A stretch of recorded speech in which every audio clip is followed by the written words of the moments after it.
Hello friends, welcome back to my channel Nazmin কিচেনে আপনাদের সবাইকে স্বাগত জানিয়ে শুরু করছি আজকের রেসিপি।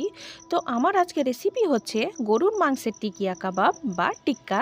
আর এই রেসিপিটা আমি কিভাবে তৈরি করছি আপনারা সম্পূর্ণ ভিডিও দেখতে থাকুন, আশা করি অনেক ভালো লাগবে। তাহলে চলুন দেরি না করে রেসিপিটা শুরু করা যাক। তো প্রথমে আমি এখানে নিয়েছি 250 গ্রাম গরুর মাংস। আর এই গরুর মাংসটিকে আমি হলুদ আর লবণ দিয়ে আমি সিদ্ধ করে নিয়েছি। এরপরে এই মাংসের টুকরোগুলো আমি একটা মিক্সার জারের মধ্যে দিয়ে দিচ্ছি, দিয়ে এই মাংসের টুকরোটিকে আমি গ্রেট করে নিচ্ছি। তো এইভাবে আমি গ্রেট করে নিয়েছি। এরপরে আমি একটা পাত্রে নিয়েছি, আর এই পর্যায়ে আমি দিচ্ছি একটা পাতিলেবু রস হাফ করে আমি দিয়ে দিচ্ছি। এইভাবে আমি লেবু রসটাকে দিয়ে দিয়েছি। আর দিচ্ছি দুটো মিডিয়াম সাইজের পেঁয়াজ এভাবে কুচি করে দিয়ে দিয়েছি। আর এই পর্যায়ে আমি দিয়ে দিচ্ছি আদা, রসুন, জিরে ও শুকনো লঙ্কা বাটা আমি 2 চামচ দিয়ে দিচ্ছি। আর দিচ্ছি 1 চা চামচের মতো গোলমরিচের গুঁড়ো, 1 চা চামচের মতো হলুদ গুঁড়ো, আর দিয়ে দিচ্ছি হাফ চা চামচের মতো লঙ্কা গুঁড়ো, আর দিচ্ছি স্বাদ মতো লবণ, আর 1.5 চামচের মতো দিয়ে দিচ্ছি আমি ছোলার বেসন এইভাবে দিয়েছি।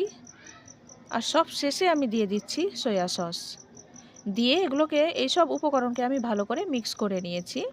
আর এই পর্যায়ে আমি দিয়ে দিচ্ছি চাট মশলা বা গরম মশলা। এভাবে দিয়ে আবারও আমি ভালো করে হাত দিয়ে এগুলোকে মিক্স করে নিচ্ছি।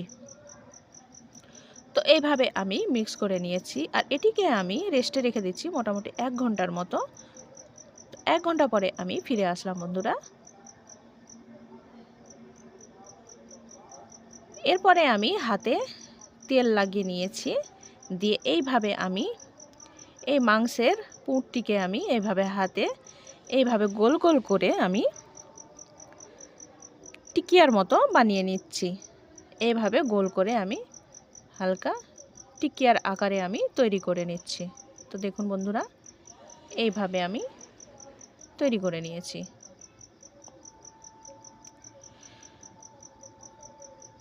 তো এইভাবে আমি একইভাবে আমি সবগুলো টিকিয়াগুলোকে আমি বানিয়ে নিয়েছি। তো দেখুন বন্ধুরা, এইভাবে আমি সবগুলো টিকিয়া বানিয়ে নিয়েছি। এরপরে এটি ফ্রাই করার পালা। তো আমি গ্যাসে একটা কড়া বসিয়ে দিয়েছি, আর কড়াটা গরম হয়ে গেলে এখানে দিয়ে দিচ্ছি পরিমাণ মতো তেল। আর তেলটা গরম হয়ে গেলে এর মধ্যে আমি দিয়ে দিচ্ছি তৈরি করে রাখা টিকিয়া। এভাবে একটা একটা করে আমি তেলের মধ্যে দিয়ে দিচ্ছি। আর গ্যাসের ফ্লেমটাকে একদমই মিডিয়ামে রেখে এগুলোকে আমি ফ্রাই করে নিচ্ছি। আবার হাই করে এগুলোকে ফ্রাই করলে কিন্তু ভিতরটাই কাঁচা থেকে যায়।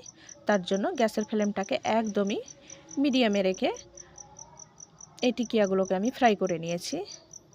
তো একইভাবে আমি টিকিয়াগুলো বাকিটিকেও ফ্রাই করে নিচ্ছি। তো এরকম করে আমি লাল লাল করে ফ্রাই করে নিয়েছি।